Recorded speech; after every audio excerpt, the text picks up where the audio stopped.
ยนท่านคณะกรรมการที่เคารพทุกท่านสวัสดีค่ะกัญญาจำปาหอมชื่อเล่นชื่อน้องอันดาค่ะอายุ10ขวบปัจจุบันกำลังศึกษาอยู่ชั้นประถมศึกษาปีที่3ค่ะโรงเรียนขุมคำวิทยาผู้ส่งเข้าประกวดผู้ใหญ่ชัยวัฒน์ขุมคำผู้ใหญ่บ้านขุมคำหมู่ที่6คติประจำใจลงได้แชร์ได้แต่แต่อย่าหยุดพยายามขอบคุณค่ะ นายสุสากลกราบเรียนท่านคณะกรรมการและแขกผู้มีเกียรติทุกท่านหนูชื่อเด็กหญิงปิยธิดาภักดีชื่อเล่นน้องไอติมค่ะอายุ13ปีกำลังศึกษาอยู่ระดับชั้นประถมศึกษาปีที่6/3โรงเรียนเทศบาล1วัดเจดีย์ท่านคำวิไลเลอตำบลท่าส่งเข้าประกวดค่ะ Hello, my name is Priyatida Phakdi. My name is Atim. I am 13 years old. I am studying 6/3 at เทศบาล1วัดเจดีย์ School. I come from บ้านท่า Thank you. ขอเสียงประมือให้กับน้องปิยธิดา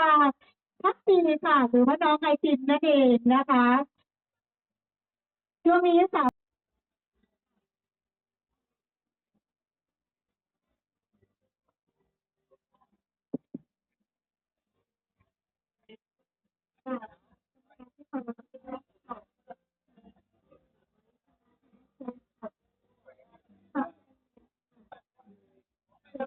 โรงเรียนบ้านคนดวน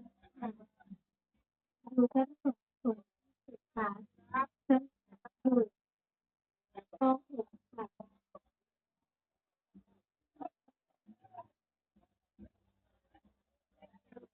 อายุ12ค่ะส่งเข้าประกวดนางสาวศรีนวัฒน์ธรรมพงศ์ค่ะขอขอบคุณค่ะโรงเรียนวัดหลวงวิทยานะคะความใฝ่ฝันอยากเป็นหมอความสามารถพิเศษรำไทยผู้ส่งเข้าประกวดภูมิ4หมู่6ค่ะ สวัสดีค่ะราชการพระคุณเจ้าสวัสดีคณะกรรมการทุกคนค่ะแล้วพี่น้องวันทุกคนค่ะสวัสดีค่ะหนูชื่อเด็กหญิงอธิชาเชิงสุขน้องแนนอยู่ชั้นมัธยมศึกษาปีที่2ส่งเข้าประกวดนางณภัสสุขธรรมโรงเรียนวัดหลวงวิทยาคุณความใฝ่ฝันของทุกคนอยากเป็นหมอ ประทับใจความพยายามอยู่ที่ไหนความสำเร็จอยู่ที่นั่นเชียร์นะคะเบอร์4ซุ้ม4ขอขอบคุณค่ะขอเสียงประมือให้กับน้องแพรค่ะเด็กหญิงอภิคณะกรรมการทุกท่านผมชื่อเด็กหญิงสุภาพเจสองชื่อเล่นชื่อน้องสักเกียรติบ้านสาวโรงเรียนบ้านคนดวนอายุ12ปีผู้ส่งเข้าประกวดโรงเรียนบ้านคนดวนปฏิประจำใจต้องให้สุดถึงหยุดต้องไปต่อขอขอบคุณค่ะ หลวงพ่อโตคือบ้านถิ่นฐานปราสาทหอมข้าวหอมและเรืองดีมีสวนสมเด็จเขตดงลำดวนหลากล้วนวัฒนธรรมทั้งสามัคคีสวัสดีคณะกรรมการทุกท่านหนูชื่อเด็กหญิงกิตการไทยน้องนาดา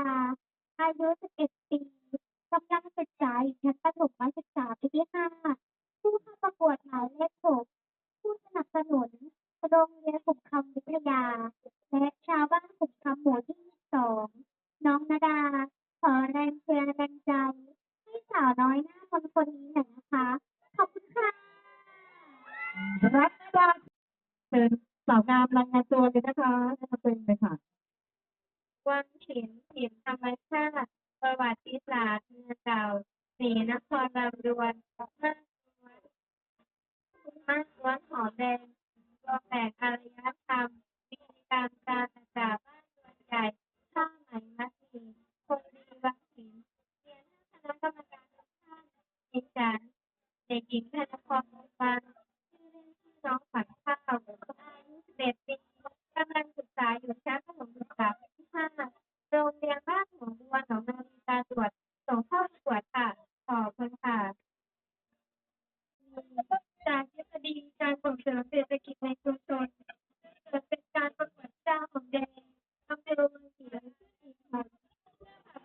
กิจในชุมชนให้มั่นคงและมั่งคั่งเคารพทุกท่านดิฉันเด็กหญิงพัชราพรวิเศษศักดิ์อายุ10ชื่อเล่นน้องเอิญอายุ13ปีกำลังศึกษาอยู่ชั้นมัธยมศึกษาปีที่1โรงเรียนวัดหลวงวิทยาปฏิประจำใจเชื่อฝันและทำฝันนั้นให้เป็นจริงผู้ส่งเข้าประกวดกลุ่ม5หมู่ที่22ขอขอบคุณค่ะเรียนท่านประธานคณะกรรมการและผู้เข้าแข่งขันผู้ประกวดธิดาหอมแดงหมายเลข10เด็กหญิงสุภาการเกตบุญน้องหนูดีกำลังศึกษาอยู่ชั้นประถมศึกษาปีที่6โรงเรียนบ้านหัวบัวหนองนารีตาตรวจผู้ส่งเข้าประกวดกลุ่มสตรีหนองนารีฝากเสียเป็นกำลังใจให้น้องหนูดีขอบคุณค่ะขอเสียงปรบมือให้เด็กหญิงมาจากโรงเรียนบ้านกะเอิญชั้นประถมศึกษาปีที่6ผู้ส่งเข้าประกวดโรงเรียนบ้านกะเอิญขอขอบคุณสวัสดีค่ะเด็กหญิงวิชาศักดิ์ว่าชื่อเล่นชื่อน้องอันดาอายุ12ปีกำลังศึกษาอยู่ที่โรงเรียนบ้านทุ่งน้อยตำบลพลยางอำเภอวังจังหวัดศรีสะเกษค่ะ